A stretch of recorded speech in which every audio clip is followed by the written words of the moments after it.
अस्सलामुअलैकुम, this is me Faiza रियाज। नाजरीन, पाकिस्तान तहरीक इंसाफ जो कि कल तक कहती थी कि कोई बात नहीं होगी, कोई मुज़ाकरात नहीं होंगे, कुछ भी नहीं होगा, किसी से कोई बात नहीं होगी, अब वो कह रही है कि कमेटी बना दी गई है, मुज़ाकरात होंगे। आज स्पीकर कौमी असम्बली से असद कैसर और अयाज सादिक की जो मुलाकात हुई है, उस मुलाकात में एक बड़ा ब्रेक थ्रू है। इससे जो कहना चाहिए ना, ब्रेक द आइस वाला मोमेंट था ये। और जो अयाज सादिक हैं, उन्होंने भी उनको वेलकम किया है हुकूमत की साइड से। अच्छी बात है कि स्पीकर से मुलाकात हुई है, पार्लियामेंट के एक जो सही फोरम है उसको इख्तियार किया गया है। और अयाज सादिक ने जब मुलाकात है उसमें ये जो मुश्तरका एक एलामिया सामने आया, उसमें कहा गया है कि सख्त मौकिफ वालों को समझाएंगे कि आपने अपना सख्त मौकिफ नहीं रखना है। दूसरी जानिब, एक जानिब तो ये सब कुछ हो रहा है और अली मोहम्मद खान साहब कहते हैं कि जब मुज़ाकरात होंगे तो इतनी ऊपर वाली लेवल पर होंगे, इतनी ऊपर वाली सतह पर होंगे, ये अता तारा टाइप लोगों को तो पता भी नहीं होगा कि मुज़ाकरात हो रहे हैं या क्या हो रहे हैं। मतलब अभी भी तल्ख जुमलों का तबादला हो रहा है।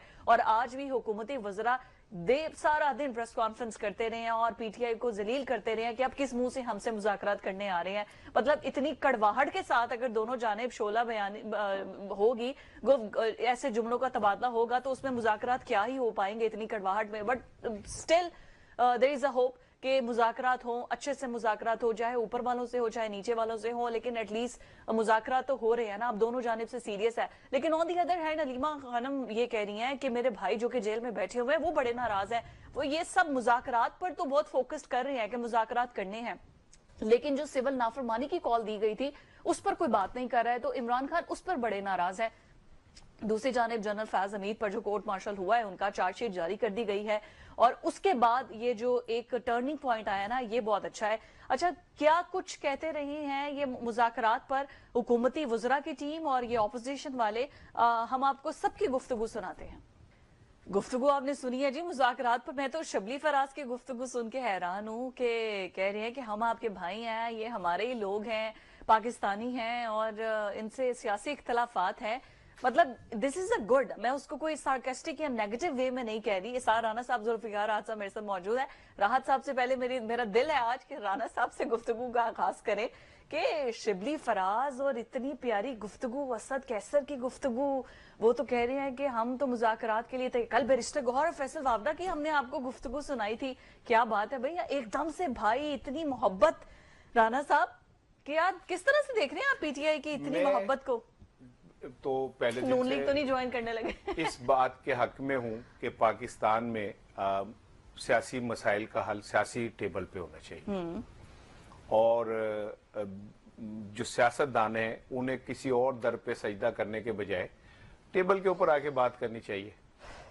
लेकिन मेरा एक मौकफ है, आज ये शिबली फराज साहब ने कहा ना कि जी पीटीआई और हुकूमत भाई भाई हैं, तो मुझे शिबली फराज ये जवाब दे दें कि जिन लोगों के घरों में पिछले दिनों पुलिस ने अंदर घुस के तोड़ फोड़ की, बच्चों को उठा के ले गए और खवातीन के साथ उनकी बेरुमती की, वो भाई थे। जिन लोगों ने एक्सपायरी गैस उनके ऊपर फेंकी वो भाई थे। जिन लोगों ने लोगों को के ऊपर डी चौक के अंदर बकौल इनके गोलियां चलाई और इनके बकौल इतने लोग जो हैं जांबाक हुए, तो क्या भाई गोलियां चलाते हैं? क्या भाई एक दूसरे के को जेलों में डालते हैं? और अगर ये सारे भाई हैं तो जिहड़ा वड्डा भरा है जिहदे ते पौने 300 मुकदमे हुए ने, तो वो भाइयों ने क्या कोई शादी पे वेल कराई थी उन्हें कि जी आपको ये 300 मुकदमों की वेल? ये शिबली फराज जैसे जो लोग होते हैं ना, ये पार्टियों के अंदर वो दीमक होते हैं जो पार्टियों को चाट जाते हैं। मैं नहीं ज्यादा कहना चाहता, लेकिन इतलात ये भी है कि इल्जाम है कि शिबली फराज साहब ने तो जब ये वोटिंग वगैरह हो रही थी तो लोकेशन तक उन सेनेटर्स की दी कि हमारे बंदे कहां पे हैं। ये मुझे जो मतलब मीडिया तक खबर आई, ये शिबली फराज जैसे लोगों को किसने हक दिया है कि आप या तो फिर अगर ये भाई थे, वो कमेटी तो, का हिस्सा है, मुज़ाकराती कमेटी का हिस्सा होंगे, मुझे इससे कोई गर्ज नहीं है कि हैं या नहीं है। मैं तो ये कह रहा हूं कि अगर वो भाई थे, अगर ये, मैं नहीं कह रहा कि दोनों को में लड़ाई पा दें, हाँ। मैं ये नहीं चाह रहा कि उनमें, लेकिन मेरा सवाल ये है कि अगर डी चौक में वाकई ही लाशें गिरे हैं तो वो लोग और उनके लवाहिकीन शिबली फराज से सवाल करेंगे कि अगर ये भाई थे तो फिर वो लाशें कैसे गिर गई, और अगर ये भाई थे तो लोगों के घरों के अंदर जाके पुलिस ने जो तोड़फोड़ की, भाइयों के घरों में इस तरह तोड़फोड़ कराई राणा जाती साहब, है। मुझे आपकी बात की समझ नहीं आ रही। एक तो आपकी बात यहां तक तो ठीक है कि उन्होंने जो कुछ भी वहां पर डी चौक में होता रहा है, आप उसको जो है वो इससे इंटरलिंक कर रहे हैं कि उन्होंने क्या, हुकूमती लोग हमारे भाई हैं, पाकिस्तानी हैं, ये तो बड़ा उन्होंने एक पॉजिटिव जेस्चर दी नहीं है। तो पॉजिटिव की, मेरे कत्ल के बाद उसने जफा से तौबा, हाय उस दूध पशेमा का पशेमा होना, तो भाई पहले भाई बना लेते, ना लाशें गिरती, ना लोगों के घरों में क्यामतें होती। हाँ, अगर that आपने यही सब कुछ करना था, आखिर में पाई पाई जोर दी, पाई पाई तेरे तेल दी कढ़ाई, ठीक है, तेरा लूंदा पताशा, तेरी सस करे तमाशा, पाई पाई जोर दी, जब पाई पाई यानी एक दूजे नु चाव ऐही देने ने, तो फिर पहले ही कर लेंदे, ना गिनने देते लाशें। राहत साहब, ये राणा साहब का ये पॉइंट है, लेकिन मेरा पॉइंट आपके साथ ये है कि एक गवर्नमेंट और एक तरफ है ये पीटीआई, और दोनों अब एक दूसरे को भाई भाई गले मिलना, शरीफ आदमी है और इनको मुज़ाकरात होने चाहिए इस सब में। और यही बात के लाशें गिरने के बाद इनको ये ख्याल आया कि अब इनके साथ मुज़ाकरात करके ऐसे करना है। होश के नाखून इनको पहले नहीं याद आए? कोई इनको अकल देने वाला तब नहीं था? मैं तो डे वन से कह रहा हूं कि पीटीआई का मसला ही ये है कि ये गलत काम करके इस तरह के ब्लंडर मार के फिर सोचने की कोशिश करते हैं, फिर उसको ठीक करने की कोशिश करते हैं, वक्त गुजर जाता है। मैं पहले दिन से बार बार ये बात कर रहा हूं कि पीटीआई का मसला मकबूलियत नहीं है, ये जलसे जुलूस और मार दाड़ नहीं है, उनका मसला तो कबूलियत है जिसकी तरफ वो आज चल पड़े हैं। इतने तरले मिनते तो नून लीग ने नहीं किए थे, नून लीग ने भी छोटी मोटी अपोजिशन काटी है, लेकिन जिस तरह ये गिरे हैं और पांव से ही नहीं उठ रहे। आज नून लीग के तलाल चौधरी ठुड्डे मारते रहे, ऐसे ठुड्डे मार मार के उन्होंने पीछे फेंका। उन्होंने कहा भाई तुसी हो ही हो ना ਜਿਹੜੇ ਸਾਨੂੰ ਨਹੀਂ ਸੋ ਮੰਨਦੇ, ਤੁਸੀਂ ਤੇ ਕਹਿੰਦੇ ਸੋ ਅਸੀਂ ਨਜਾਇਜ਼ हुकूमत हाँ, फार्म 47 वाले हाँ, ते तरले क्यों कर रहे हो, मिन्नता क्यों कर रहे हो, खलोवो जरा। अच्छा, फिर इरफान सिद्दीकी साहब जैसा एक डिसेंट आदमी है, उसने भी पीटीआई को आज उनका माजी याद दिलाया, उनको कहा कि कल तक आप क्या कहते थे, आज क्या कह रहे हैं, हालात क्या आपके। हाँ। तो शर्म तक के लफ्ज इस्तेमाल किए। मैं ये नहीं कहना चाहता था, लेकिन उन्होंने कहा कि आपको शर्म आनी चाहिए। और आज तक ये पीटीआई के लोगों को यही सबक पढ़ाया गया कि किसी के साथ बैठना नहीं, किसी के साथ चलना नहीं। हालत इनकी ये है कि 17 दिन हो गए हैं डी चौक के मामले को। आज इमरान खान साहब ने अंदर से मैसेज भेज दिया अलीमा खान के जरिए कि जी उस चौक को शहीद चौक कहा जाएगा जी, डी चौक नहीं कहा जाएगा, उसका नाम चेंज कर दें जी। आज सोशल मीडिया पे ये चेंज तो हो जाएगा, जाहिर है सोशल मीडिया में प्रोपेगेंडा शुरू हो जाएगा। दूसरा, ये नहीं कहा बहन को कि 17 दिन हो गए हैं, किसी एक वर्कर की एफआईआर किसी लीडर ने दर्ज नहीं करवाई, कोई दरखास्त नहीं दी। और गौर अली खान साहब पता क्या कहते हैं, अपनी अपनी एफआईआर दर्ज कराओ जी, मरो साढ़े ली, तबाह साढ़े ली हो, वो करा तो निकलो साढ़े ली, और साड़ी सियासत बचाओ, साड़ियां नौकरियां बचाओ, साड़ियां हुकूमतां बचाओ, और सानू सेनेटर बनाओ, और सानू एमएनए बनाओ, ते रोवो पिटो और अपनी एफआईआर खुद कराओ। ये तो इनका रवैया है। ये पार्टियां इस तरह होती हैं। ये तो छोटी से छोटी टांगा पार्टी भी जो है ना, वो भी अपने वर्करों को ऑन करती है, इन्होंने तो वर्करों को ऑन ही नहीं किया। लेकिन राहत साहब, गवर्नमेंट को इतना सख्त रिएक्शन क्यों देना चाहिए जब वो एक टेबल टॉक की तरफ आ रही हैं? उनको तो वेलकम करना चाहिए कि मुल्क में स्टेबिलिटी आएगी, वरना वो फिर सड़कों पर निकलेंगे और इंस्टेबिलिटी इन्हीं के अगेंस्ट जाएगी। गवर्नमेंट को सूट करता है, गवर्नमेंट को ये बात सूट करती है। गवर्नमेंट किसी सूरत में नहीं चाहती ये मुज़ाकरात आगे बढ़े नून लीग, क्योंकि अगर मुज़ाकरात आगे बढ़ते हैं, अभी तो पीटीआई मैदान से बाहर है, सिस्टम से बाहर है, हाँ।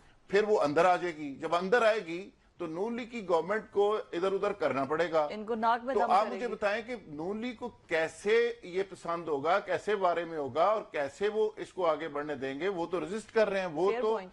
इसलिए करेंगे कि इनको बाहर रखें, और वो चाहेंगे कि पीटीआई किसी न किसी शक्ल में फारग हो और इसको रगड़ा और दिया जाए, ये सिस्टम से फारग हो, और हमें बारी मिले अगले 4-5 साल हम और हुकूमत करें। आप तो बिलावल को प्राइम मिनिस्टर बना चुके हैं। लेकिन बिलावल, हाँ। आज नबील गबोल ने कहा है जी, उसने कहा कि यही नून लीग बिलावल के गले में हाथ डालेगी 2025 में, और वो प्राइम मिनिस्टर बनने जा रहे हैं। फिर अभी बात मेरे भाई कर रहे थे कि इनकी अपना किबला शिबली फराज की, तो मैंने भी आज स्टेटमेंट उनकी ये पढ़ी है, सुनी है। तो उनके वालिद साहब अहमद फराज का यकीन करें कि मैं वो सारा देख रहा था, सारी जिंदगी का स्टांस और मसूफ की हरकतें, और जब कहते हैं ना भाई भाई, तो तुर्की के कहावत है, वो कहते हैं ना किसी को भाई तो अगर जवाबन पूछते ने कि हबील या कबील कौन सा भाई, कहते हैं मेरे भाई हैं, तो आगे से जवाबन, ये तुर्की कहावत है, हाँ। वो आगे से कहते हैं कबील या हबील। अबील, हाँ। तो समझ नहीं आती ये कौन से भाई हैं, अपने ही कारकुनों को तबाह बर्बाद करके, अपनी ताकत तबाह करके, अदारों के साथ लड़ के, मईशत को तबाह करके, मुल्क को तबाह करके, फिर आने वाली जगह पे आगे ने और पुरानी तनख्वाह देते हैं, कहते हैं खुदा वास्ते सब नौकरी दे दो। अच्छा, नबील कबूल भी कह रहे हैं मुज़ाकरात होंगे, कुंडी साहब भी कह रहे हैं ये एनआरओ लेना चाहते हैं जो कि इनको नहीं मिलेगा, और गवर्नमेंट की भी हमने गुफ्तगू तो सुन ली है। जैसे राहत साहब कह रहे हैं कि गवर्नमेंट तो चाहती नहीं है कि ये मुतालबात और इनके मुज़ाकरात कामयाब हों, और करने भी मुज़ाकरात गवर्नमेंट से ही हैं, तो क्या नतीजा निकलेगा? अगर गवर्नमेंट नहीं चाहती मुज़ाकरात हों और कल को ये पता चले कि ये पीटीआई के फिर इस्टेब्लिशमेंट से मुज़ाकरात हो रहे हैं, तो फिर जिम्मेदार गवर्नमेंट होगी, जिन्होंने ये दरवाज़ा बंद किया या जिन्होंने ये दरवाज़ा नहीं खोला। दूसरी चीज़ ये है कि ये जो अभी जुल्फ़िकार राहत कह रहे हैं ना कि एफआईआर दर्ज नहीं हो रही, तो भाई आप सिस्टम से नहीं टकरा सकते। एफआईआर दर्ज तो इमरान खान की नहीं हुई जब वो वजीर आला उनका अपना था, ठीक है ना, तो कुछ चीजों को आप हम उस तरह नहीं वो कर सकते। लेकिन ठीक है ना, केपीके के अंदर तो दरखास्त हो तो दर्ज सकती है करें ना, ना, दरखास्त तो केपीके के देना। अंदर ही दे दे। नहीं, केपी के अंदर जो है दे या ना दे, हो सकता है कि वो वहां पे मुझे जो इतलात है, ये जो कहा जा रहा था जी वीडियो सामने लाई, ये वो सोशल मीडिया भरा हुआ है नमाज जनाजा से। और दूसरी बात ये कि जब आप खौफ का आलम ये कर दें कि कोई हॉस्पिटल अपने पता करने जाए कि हमारे जख्मी यहाँ तो नहीं, और आप उन्हें उठा लें और उनको फिर क्या कहते हैं गायब कर दें, तो इस हुकूमत से आप कैसे तवक्को कर रहे हैं कि वो एफआईआर भी कर देगी? और फिर एक चीज और सुन लें कि ये जो अभी कह रहे थे ना गवर्नमेंट की कि जी गवर्नमेंट नहीं चाहती है, वो गवर्नमेंट को इस बात का पता है कि अगर हमने पीटीआई की बात को मान लिया तो गवर्नमेंट खुद कहां रहेगी, कहां एग्जिस्ट करती है। वो तो ये कहते हैं कि ये गवर्नमेंट जो है फॉर्म 47 की हक को है। और एक आप मेरी बात सुने जी कि मैं आपको ना ये मैं बड़े वसूख से आपसे ये बात कह रहा हूं कि पीटीआई की जो मौजूदा लीडरशिप है ये सारी कंप्रोमाइज हो चुकी है। ये सब अपनी अपनी नौकरियां कर रहे हैं, ठीक है, ये सब अपने अपने दाल दलिए के पीछे भाग रहे हैं। और अडयाला जेल में इमरान खान जो है ना वो अकेला अपने मौकफ के साथ खड़ा है। ये अडयाला जेल में इमरान खान अपनी जो भी उसकी आइडियोलॉजी है उसके साथ पूरी तरह खड़ा है। शिबली फराज हो उसके साथ कोई फर्क नहीं पड़ता, उमर अयूब ना हो कोई फर्क नहीं पड़ता, उसके साथ कोई XYZ हो ना हो कोई फर्क नहीं पड़ता। अच्छा। फर्क ये पड़ता है कि खुद इमरान खान कब मेल्ट होगा। तो इमरान खान की जो अब तक की आखिरी इतला है ना वो अपने मौके पे डटा हुआ है, वो एक कदम पीछे नहीं हुआ। ये लोग सारे अगर बिक भी जाएं, ये सारे लोग अपने अपने मुफादात के लिए पूरी पार्टी को बाहर से हाईजैक भी कर ले, कोई फर्क नहीं पड़ा। लेकिन अपॉइंटमेंट तो अंदर से उन्होंने ही की है ना। अगर बैरिस्टर गौहर को चेयरमैन बनाया, अपॉइंटमेंट उन्हीं की है। असद कैसर, शिबली फराज, उमर अयूब अगर ये पार्टी को लीड कर रहे हैं, मुज़ाकराती कमेटी 5 रुकनी कमेटी के ये तमाम लोग हिस्सा हैं, तो अपॉइंटमेंट तो उन्हीं की है ना। क्या उनको पता है कि उन्होंने टीम बनाई है, एग्जैक्टली पांचों की टीम उन्होंने बनाई है, जेल से बनी है, उनके ब्याह पे मुज़ाकरात सब कुछ हो हुआ रहे है। हैं। तो फिर अब ये उनके बनाई हुई टीम भी अगर बिक जाती है हाय हाय, और ये जोकरों की तरह हरकतें करते हैं। अच्छा बिक गई है आपके मेरा अकॉर्डिंग? भाई कह रहा है, देखे ना वो कह रहा है, तो मैं उनकी बात को जाहिर गलत तो नहीं कह सकता। और राणा साहब की कई भी बात को मैं अगर आगे बढ़ाऊं कि ये बिक चुके सारे, लेकिन कितने में बिके हैं ये भी राणा साहब किसी दिन इंसाफ कर ही देंगे। अच्छा, किन्ने की लिया और किमें गंडापुर साहब गंडों पे बिक गए। लेकिन अफसोस ये है कि आज पीटीआई का वर्कर यकीनी तौर पे मायूस है। हाँ। सिर्फ सोशल मीडिया के ऊपर वो अपना नैरेटिव चलाने की कोशिश कर रहे हैं। उस पर कोई आधी बेचारी फेक खबरें होती हैं, कोई 2-4 सच्ची होती हैं।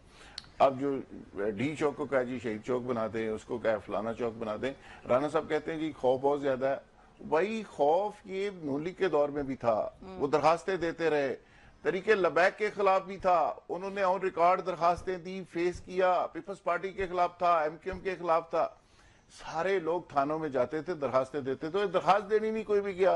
ठीक है, वो भाई दरखास्त एक ठानी दी, एक कागज से लिखन दे उत्ते की खौफ है, जाके दर्ज ते करवाओ, वो खुद वकील हैं, उनको ऑन किसी से रिकॉर्ड तो लिखवानी लाओ। है। कल को अगर चीज चेंज होती है तो आपका कम से कम रिकॉर्ड के ऊपर तो कुछ चीज हो। बिल्कुल आपकी तो इतनी जरूरत नहीं। और वो पता क्या कहते हैं चेयरमैन साहब किबला गौहर अली खान साहब से सवाल हुआ, उन्होंने कहा जी मैं बड़ा बिजी हूँ, मुझे नहीं पता कारकुनों का, वो अपनी खुद ही पर्चे देंगे, मैं तो बहुत बिजी हूँ, तो उन्होंने और वो करके निकल गया। हाँ। ये लोग हैं यार, ये तहरीक लाएंगे, ये इनकलाब लाएंगे, ये लड़ाई करेंगे इदारों से। वैसे बात तो ठीक है, अगर सारे कॉम्प्रोमाइज्ड हैं तो ये सिविल नाफरमानी वाली तहरीक कौन चलाएगा? तो क्या आज इमरान खान ने आज कहा क्या अपनी बहन से कि जो मेरा नैरेटिव है वो तो बाहर ये बेच ही नहीं रहे, ये तो अपनी अपनी गेम खेल रहे, ठीक है ना। और कहा क्या इमरान खान ने, इमरान खान अकेला रह गया है, लेकिन अब इमरान खान के साथ अवाम है, इसीलिए इमरान खान मात नहीं खा रहा।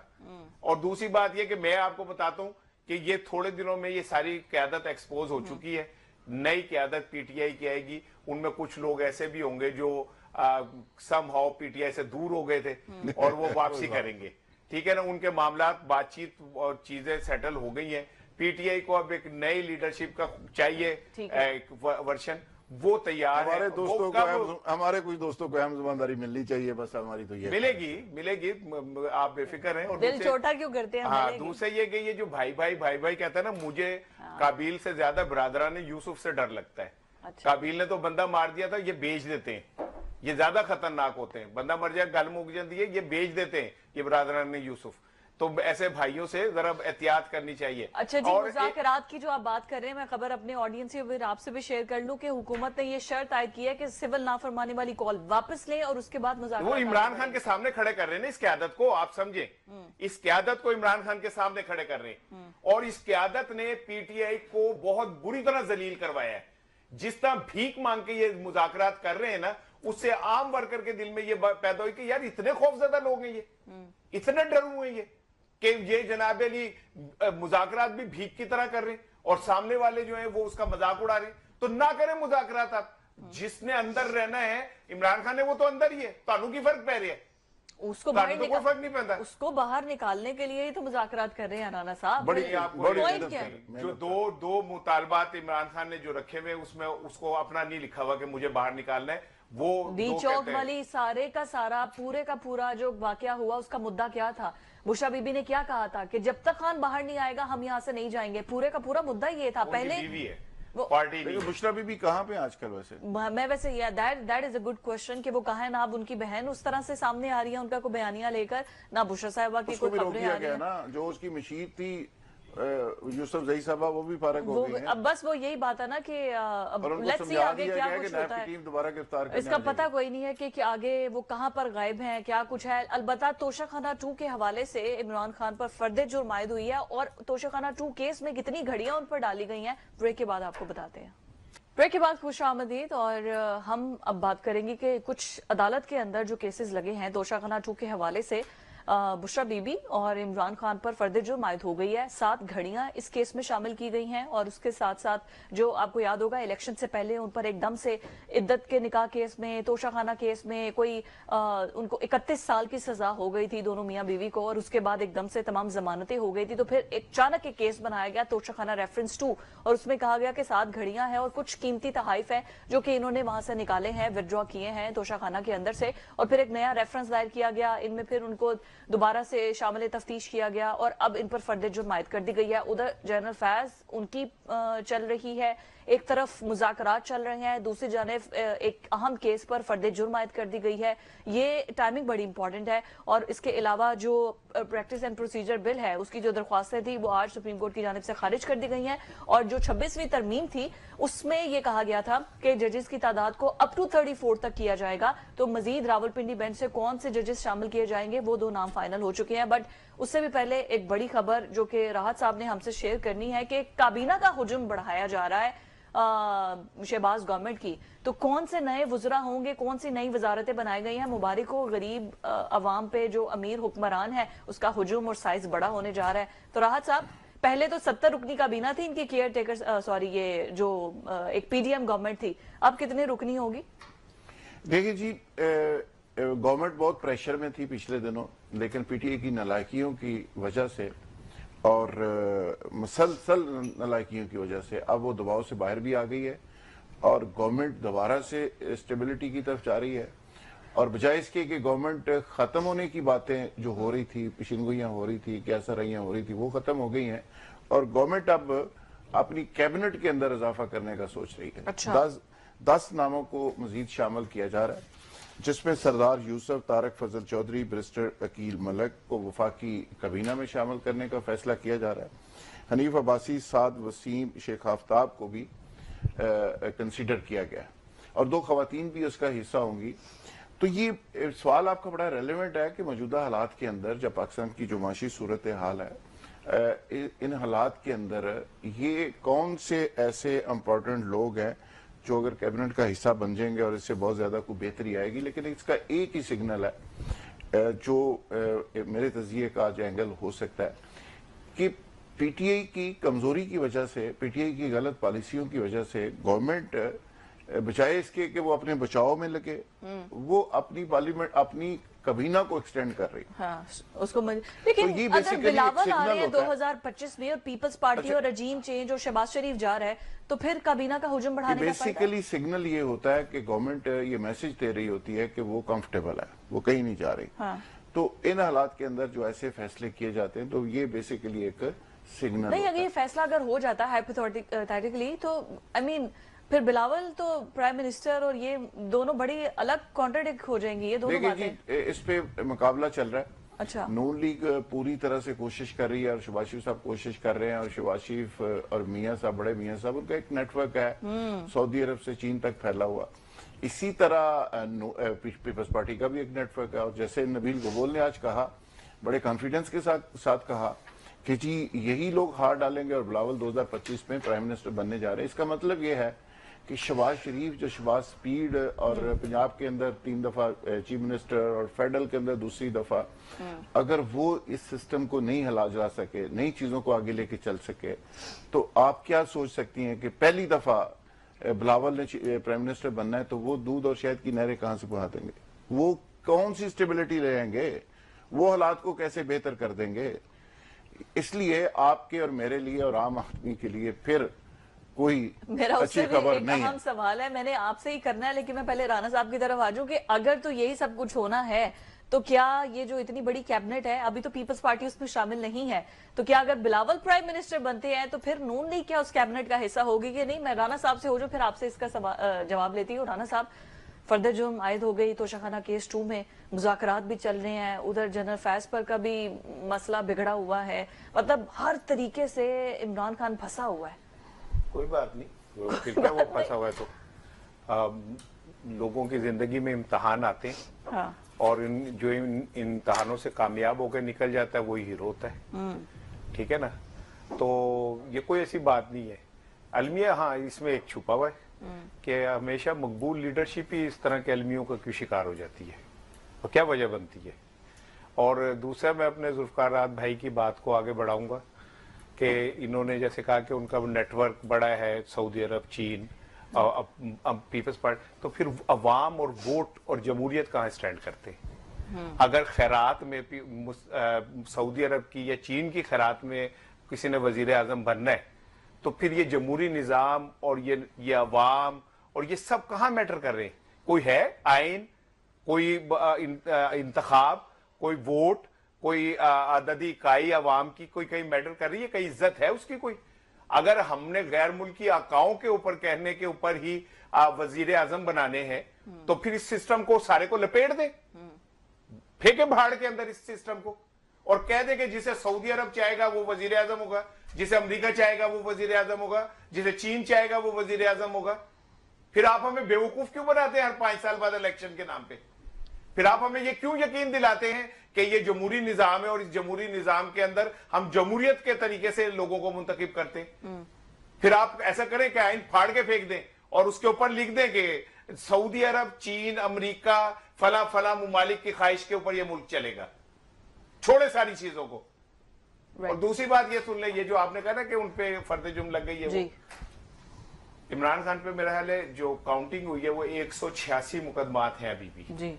अब ये 46 के 47 नए बने, ठीक है, इनकी क्रेडिबिलिटी क्या है? आम आदमी इनको किस नजर से देखता है? अब 500 मुकदमे बना लें, क्या फर्क पड़ता है? जब आम आदमी इस बात पे यकीन ही नहीं रखता कि ये मुकदमात असली हैं। एक आम रेड़ी वाले से पूछे ना कि जी उन पे इमरान खान पे 5 घड़ियों का वो बना है तोशाखाना, तो वो कहेगा कि जी इससे पहले जिन लोगों ने 50 के करीब घड़ियां लेके गए, BMWs लेके गए, बड़ी बड़ी गाड़ियां लेके गए, जो ये इलिजिबल थे, ये कानून के तहत बिल्कुल ठीक थे, ये ले सकते थे अगर और बेच कानून सकते के थे। तहत ले सकते थे, फिर फर्दे जुर्म कैसे आए? ये पूछे जिन्होंने लगाई है। अच्छा, आप एक ऐसे निजाम में ले रहे हैं, रह रहे हैं कि उससे पहले जिन्होंने लूटमार की ना, हाँ। 113 तोहफे बेनजीर शहीद ने लिए, वो मोइन कुरैशी नहीं, वो जो दूसरे वाले कुरैशी थे, चौधरी दे दौर जड़े वजीर आजम बने थे मुशर्रफ के दौर में, बाहर से आए थे लगा के, मोइन कुरैशी नहीं, दूसरे जो थे, ठीक है, शौकत अजीज 125 तोहफे उन्होंने लिए, उनके सबसे ज्यादा है सबसे अभी ज्यादा तक हिस्ट्री में, शौकत अजीज ठीक है? के सबसे ज्यादा। आसिफ अली जरदारी, नवाज शरीफ, शहबाज शरीफ, मरियम, शाहिद खाकान, उनसे क्यों नहीं पूछते आप? इसका मतलब यह है कि आप पाकिस्तान में इंसाफ कानून कोई नहीं है। पाकिस्तान में जाती मुफाद और जाती पसंद नापसंद के नाम पे इंसाफ और वो होता है सारा कुछ। तो ऐसे निजाम का क्या फायदा जब आम आदमी ने उस पर ट्रस्ट करना ही छोड़ दिया, वो यकीन ही नहीं करता कि सब कुछ सही है, तो आप कर दे। ये बस एक जुमला ले जाए, एक तरफ तुम कहते हो कि जी निकाह ठीक नहीं हुआ, एक तरफ कहते हो तलाक दे दो, कहीं तो ठीक है एक तरफ आप फैसल बावदा का स्टेटमेंट है जी कि इमरान खान तब तक इस मुश्किल से नहीं निकल सकते until unless he's gonna divorce। हम इतने गिर गए सियासत में, हम इस सतह पे गिर गए, इतने छोटे हो गए कि हम कह रहे हैं इमरान खान को तब रिलीफ मिलेगा जब वो अपनी बीवी को तलाक दे। कितने लोगों ने तलाक लेने के लिए अपनी बीवियों को तलाक दी है? Rana Saab, don't pick that debate because as a woman I don't want to pick that debate. This is very disrespectful कि इस तरह की कोई बात अगर मीडिया में आती है किसी की इतने निजी और प्राइवेट लाइफ को। राहत सियासत है थोड़ी। दो नए जजेस को लेकर आ रहे हैं ऊपर, उनका क्या है पोर्टफोलियो? मतलब वो कोई ऐसा है कि वो भी किसी एक मखसूस एजेंडे और पार्टी को सपोर्ट करते हैं? दो नहीं, काफी सारे जजेस को लेके दो फाइनल जो हुए हैं के लिए। हाँ, फाइनल नहीं, वो भी नामजद जजेस हुए हैं। अभी तो 21 को इजलास है जुडिशल कमीशन का, उसके अंदर फैसला होना है और फाइनल होना है। अभी तो नामजदगियां हुई हैं और उसमें पंजाब के लिए 21 जजेस चाहिए, पंजाब लाहौर हाई कोर्ट के लिए, और उसमें 41 जज की नामजदगी हुई है। इस तरह इस्लामाबाद हाई कोर्ट है, पिंडी है, तो इसके लिए नामजदगियां तो हो गई हैं। लंबी लिस्ट है। 2 जजेस जिनकी आपने बात की वो भी उसमें शामिल है। और अब 21 दिसंबर को इजलास हो रहा है जुडिशल कमीशन का। इसमें भी देखे ना, रेडियो की तरह वो चीजें, सीटें बढ़ रही हैं। क्या 5 मेरे, 8 तेआडे, 10 उन्होंने दे। फरूक नाइक साहब ने 11 लोग दे दिए हैं, मसूर अली शाह साहब ने 9 लोग दे दिए हैं, फलाने अली जफर ने 3 दे दिए हैं। तो अब ये सारे लोग कोई CSS में कोई टॉप करके या UNO से कोई डिग्री लेके तो नहीं आए हुए ना। ये वो लोग हैं जो मेरी पसंद के हैं, जो तेरी पसंद के हैं, जो उसकी पसंद के, अपनी अपनी लिस्ट है वो दे दी है, और वहां पे बार्गेनिंग होगी, गिव एंड टेक होगा। तुसी ड्रॉप कर दो, मैनू दे दो, तुसी कर दो, इस तरह करके वो जुडिशरी बन जाएगी। और उसके बाद फिर हमारी किस्मत में शाम गरीबा होगी और फैसले इसी तरह के होंगे, और कोई फैसला इधर को चला जाएगा, कोई इधर को चला जाएगा। तो फिर ये सारी जिंदगी के लिए ये सारी चीजें इसी तरह होती रहेंगी। राणा साहब ने एक बड़ी बात की। राणा साहब ने कहा जी इतने मुकदमे हैं, ये मैं समझता हूँ कि इस तरह के मुकदमात का फैसला यकीनी तौर पे माजी के अंदर भी ऐसे मुकदमे बनते रहे, नवाज शरीफ के खिलाफ भी बने थे, लेकिन ये फोरम जो भी मुकदमे सच्चे हैं या झूठे हैं, ये अदालतों ने डिसाइड करना होता है। ये पब्लिक फोरम के ऊपर डिसाइड हो नहीं सकते। एक जलसे में चले जाए, वहां सारे कह रहे ये मुकदमे झूठे हैं, तो मुकदमे खत्म नहीं हो सकते। जलसे तो करके PTI ने देख लिया, खत्म होने कोर्टों से, खत्म होने शहादतों से, खत्म होने प्रोसीडिंग से, और जो कि हो रही है, तो वो सारा वो प्रोसेस है जिसके अंदर से PTI गुजर रही है, और गुजर के कामयाब होती है, नाकाम होती है, ये अलग बात। मैं आपसे वही सवाल जो मैं छोड़ के गई थी, अगर आप उसका जवाब दे दें मुझे, कि क्या काबीना में होगी बिलावल अगर बन जाते हैं प्राइम मिनिस्टर, नून लीग होगी? देखिए जी, इस पे बिलावल भुट्टो जरदारी साहब की जो गवर्नमेंट होगी, उस पे जो मेरी इतला है वो कौमी हुकूमत होगी।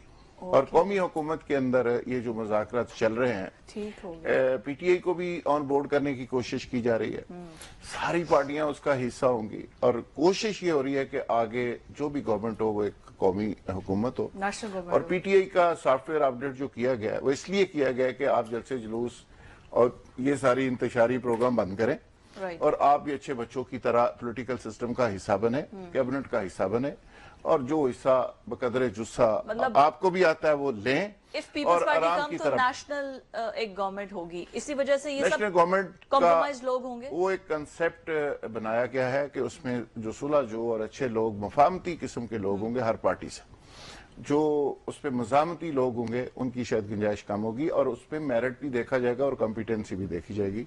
ये इस पे वर्किंग हो रही है, इस पे काम हो रहा है।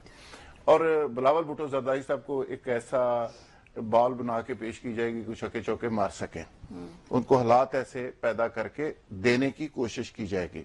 तो इस तरह का सारा एक प्लान किया जा रहा है कि कौमी हुकूमत बन जाए और पीटीआई भी ऑन बोर्ड हो जाए, और पीटीआई के लोग भी जो लीडर हैं जिनको हम कॉम्प्रोमाइज कहते हैं, वो अच्छे बच्चों की तरह बिहेव इसलिए कर रहे हैं कि उनको एक लारा दिया गया है कि दूसरी भी फ्यूचर च आगे कुछ ना आपको कुछ रिलीफ मिल भी जाएगा। मिलेगा और आप सिस्टम का हिस्सा भी बनेंगे, लेकिन अच्छे बच्चों की तरह बिहेव करें। You have to act like a mature person. लेकिन राहत साहब, ये तो फिर वही ना जैसे हमने पीडीएम के टाइम पे देखा था, कमजोर गवर्नमेंट को तो कोई भी, कभी इमरान खान को इवन एमकेएम ब्लैकमेल करती थी, वो कराची भागे जाते थे, शहबाज शरीफ को कभी कोई ब्लैकमेल करता था, वो भागे भागे जाते थे। पीडीएम वाली भी तो एक कौमी हुकूमत ही थी ना, पीटीआई को निकाल के बाकी सब लोग तो थे ना। मेरा ख्याल है कि जब सपोर्ट होती है पीछे से, पाकिस्तान के एस्टेब्लिशमेंट की सपोर्ट होती है, ठीक हो गया। फिर कोई भी ब्लैकमेल नहीं होता। फिर शहबाज शरीफ साहब भी चल जाते हैं, फिर नकवी साहब भी चल जाते हैं, और फिर इमरान खान भी चल जाते हैं, और जब सपोर्ट नहीं होती फिर फारग भी हो जाते हैं।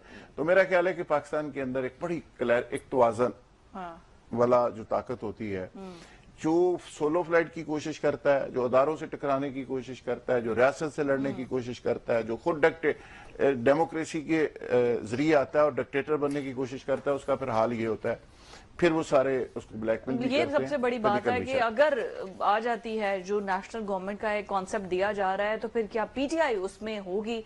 क्या मुज़ाकरात में ये चीजें भी डिस्कस होंगी? दैट्स अ टर्निंग पॉइंट जो कि पाकिस्तान की हिस्ट्री में, पॉलिटिकल हिस्ट्री में होगा। मुझे जाना ब्रेक पर, स्टे विद अस। ब्रेक के बाद खुश आमदीद। मदारिस बिल के हवाले से मौलाना फजल रहमान गवर्नमेंट उनके दरमियान जो क्लैश है, जिसकी वजह से मौलाना साहब बड़े नाराज हैं, और वो ये कह रहे हैं कि हमें गिले शिकवे जो हैं वो किसी और से हैं, बल्कि सीधा ऐवान सदर से हैं। उनकी जरा गुफ्तगू सुने। मौलाना फजल रहमान की गुफ्तगू आपने सुनी। राना साहब, जो मौलाना साहब हैं वो ये कह रहे हैं कि हमारी डायरेक्ट ऐवान सदर से नाराजगी है, मतलब पीपल्स पार्टी से उन्होंने डायरेक्ट कहा, जरदारी साहब से। तो अब आगे आने वाले टाइम पे क्या इत्तेहाद हो सकता है पीटीआई और राना साहब का? नहीं, मौलाना साहब का बात यह है कि मौलाना साहब अपनी गेम खेल रहे हैं। उनका जो वाहिद मुतमईन नजर है ना, वो उनके मदारस हैं।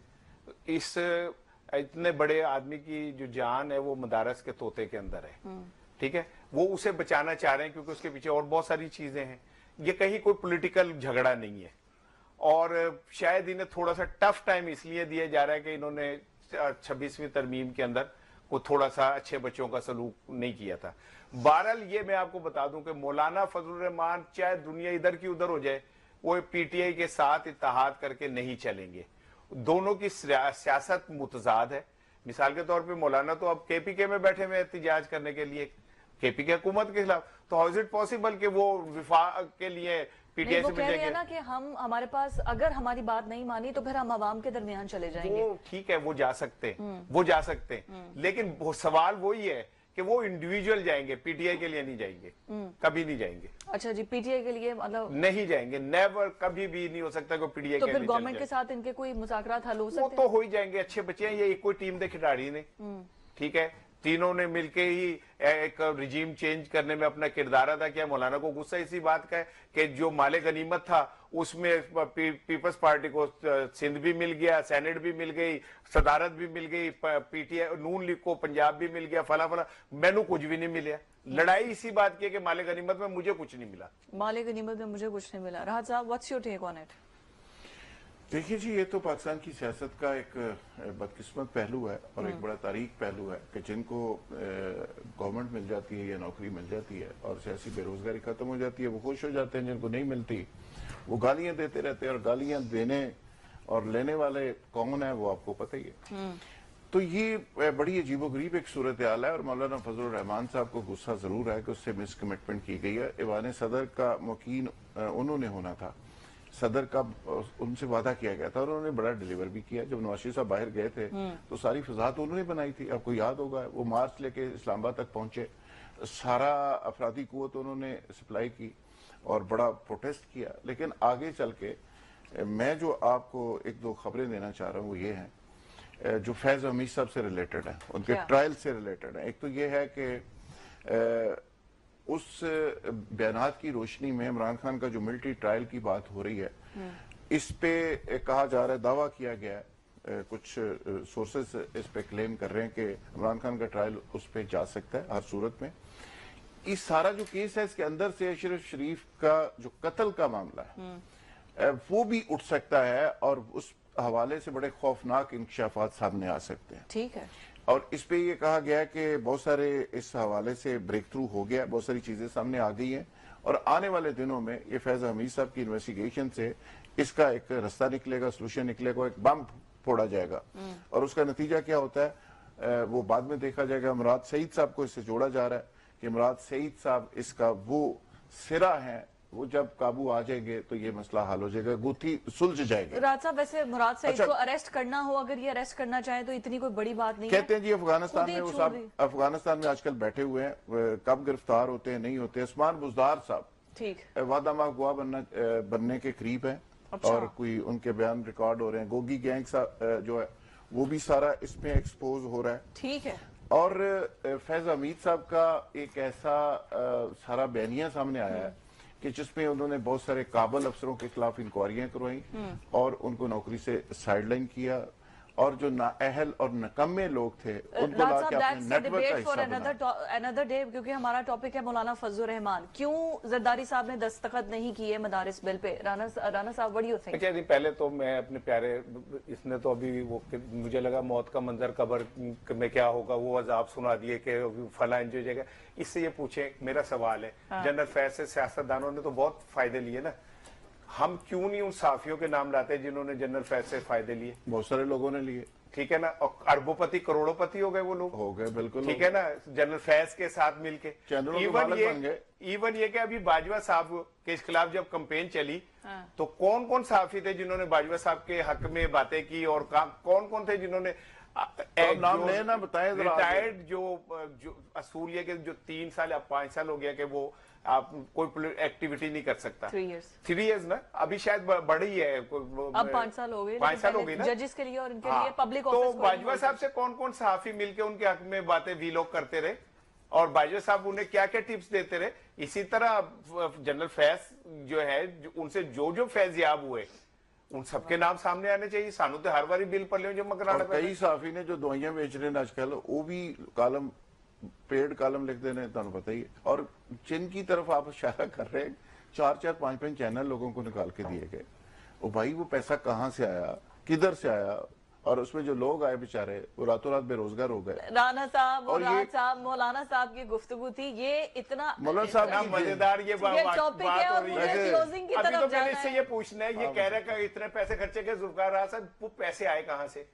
वो कहाँ से? मुख्तलिफ लोगों हाँ, को मुतालिया पाकिस्तान का सवाल है कि रातों रात बंदों को उठा के चैनल उनसे लिखवाए गए, चैनल लिए के जबरदस्ती 4-4 चैनल उठा के तहखानों में रख। मेरे मुन्ने और मुन्नी फैजियाब हुए कि नहीं हुए, या अभी हो रहे कि नहीं? मेरे मुन्ने जो ट्वीट करते हैं उन्हें अब कौन प्रोवाइड करता है? साइकिलों पे आए थे भाई, वो अब तो हेलीकॉप्टर लेने तक अच्छा, वैसे मेरा आप दोनों से एक सवाल है कि मतलब मोटरसाइकिलों पे थे, ये देखिए, मर्सिडीज पे पहुंचे। मेरी बात सुने राहत साहब, कि आप सबके कनेक्शंस होते हैं, जर्नलिस्ट के सोर्स होते हैं, जर्नलिस्ट के राब्ते होते हैं। क्या आपके किसी फौजी या जर्नल मेजर जो भी लेवल है, क्या राब्ता नहीं? बैगर होना, लिफाफा लेना और चीज। अच्छा नहीं, वैसे मैं अगर कोई फीड करता है मुझे इसमें कोई बुराई नहीं महसूस होती, लेकिन मैं खुदा को गवाह करके कहता हूँ मेरा किसी से कोई राब्ता नहीं। मैं जो बात कह रहा होता हूँ अपने सहाफती एनालिस्ट को, उसको तज्जिए को सामने रख के कह रहा होता हूँ। अच्छा। मैंने तो खुदा को गवाह करके कहा है। मतलब आप दावत दे रहे हैं? सुने, हाँ, ले ले मेरी दावत इस बात को भी मैं आगे बढ़ाना चाह रहा हूँ। अच्छा,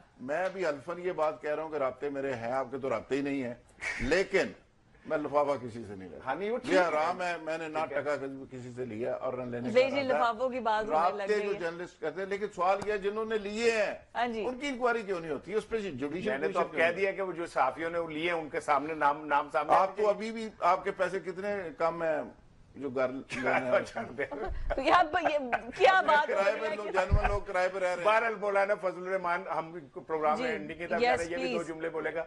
मौलाना फजलुर रहमान कभी भी अगर आएंगे ना सड़कों पे, एक बात याद रखिएगा, तो उसका फायदा हुकूमत को होगा, इमरान खान को बहुत शदीद नुकसान होगा। कैसे? वो क्योंकि जो एहतिजाज की फिजा और माहौल और फायदा इमरान उठाना चाहते हैं, अगर मौलाना सड़कों पे आ जाएंगे तो वो खत्म हो जाएगा।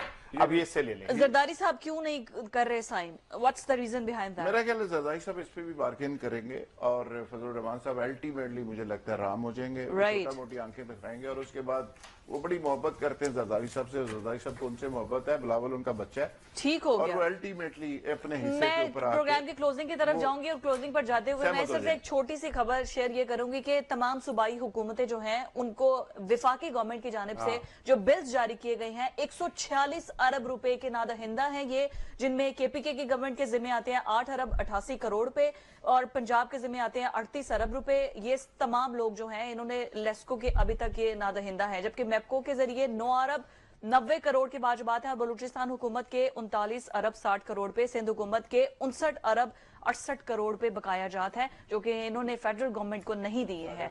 आज के प्रोग्राम से इतना ही। हमने तो फिर भी बिल देना है, कट जाएगा, हम नहीं देंगे तो हमारा कट जाएगा है। हमने तो देना है, काट चुके हैं कई दफा। कट के जुर्माना दे के और फिर उसके बाद उसकी किस्तें करा के अदा करना है। आपको छूट नहीं मिलेगी, ये सिर्फ गवर्नमेंट के लिए। गवर्नमेंट के लिए। इजाजत दीजिए, अल्लाह हाफिज।